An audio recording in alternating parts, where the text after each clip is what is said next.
So, ito yung kinuha ko sa Baguio, actually. Tikman natin. Dark choco. So, good morning. Siguro mas maganda ito kung iboboil. Yung ilagay mo sa patila ba? Aray ko. Kettle. Ilagay mo sa kettle. Tapos, magboboil siya. So, syempre, dahil galing tayo ng norte, nagdala tayo nito, oh. Ay! Nagkalat ako. Hi! Suman! Wait lang. Punas muna ako. God. Pangkape sa umaga. So, itong suman, actually, bakit actually? Patupat ang tawag namin dito. Dito sa baba, ang tawag ay suman. Pero dahil syempre, kailangan natin ng suman. Masarap kasi ang suman sa amin. Patupat. So, nagdala talaga ako from north to south. Isipin mo yun, from Bontoc to Davao. Wow. Nag-travel siya.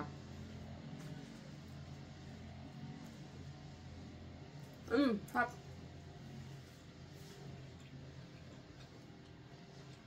Ito yung lasa na hinahanap-hanap ko. Iba kasi yung suman ng Davao tsaka sa atin. Iba rin ang suman ng ibang places. Kasi parang may butter sa kanila eh.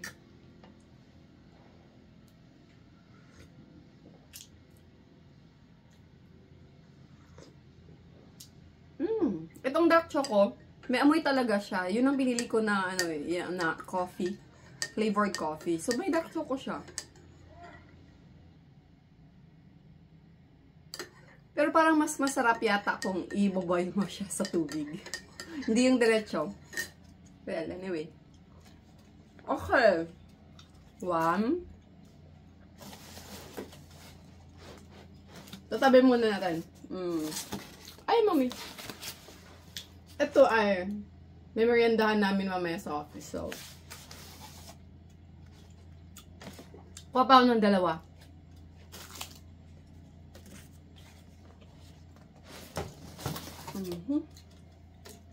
Ay!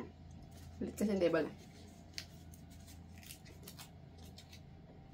So, may kwento ako. So, kahapon, nagbiyahe ako eh, from Baguio. Dire-diretso lang talaga ang biyahe ko. Papunta dito sa Davao. So, habang nasa Victory Liner ako, may nakita akong kakaiba. Kakaiba. Papakita ko mamaya. Kakaiba kasi. Hala, meron na palang bus na pwede kang matulog mag-isa. Yung higang-higa ka talaga. Higang-higa ka talaga. Hala, sabi ko, ay, gusto ko din makasakay niyan. Gusto ko rin yung bibiyahe ako ng 5 hours, tas nakahiga lang talaga ako. Tulog. Diba? Amazing! Yun na lang hinanap namin yata mga single. Yun na lang ang kaligayahan ko. Ha! Ito yung Royal Class na bus ng Victory Liner. May first floor, second floor. Pwedeng mahiga. Samantalang kami. Incline lang. Sana all.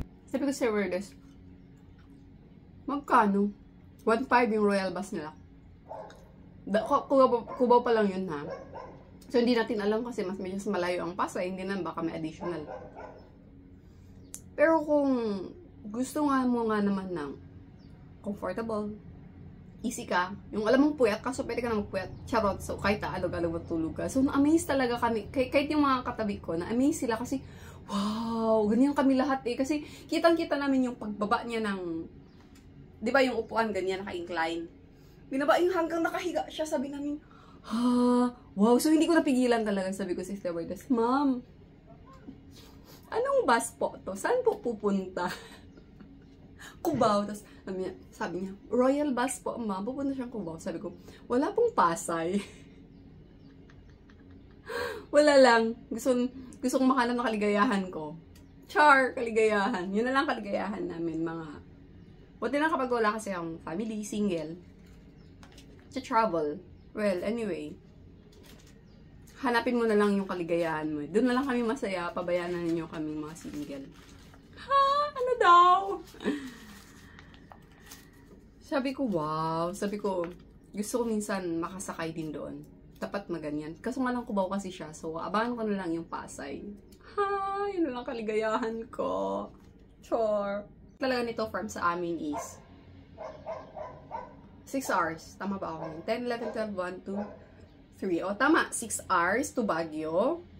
Then, Baguio to Manila, which is 5 hours, 11 hours. And then, 1 hour 30 minutes from Manila to Davao. Wow, ever na naman, di ba? Nagkabulilyaso na nga yung sasakyan ko sana supposed to be kasi nagpa-reserve ako. So, kailangan ko mag-transfer ng ibang terminal. Ang nangyari na delay na naman yung flight namin. So, instead of 6:40 na alis namin from NAIA is naging 8:50 past. So, sabi ko, hala, yung suman ko. Grabe yung biyahe niya. Kaya talagang, I would do all the troubles para lang madala ko sa Davao.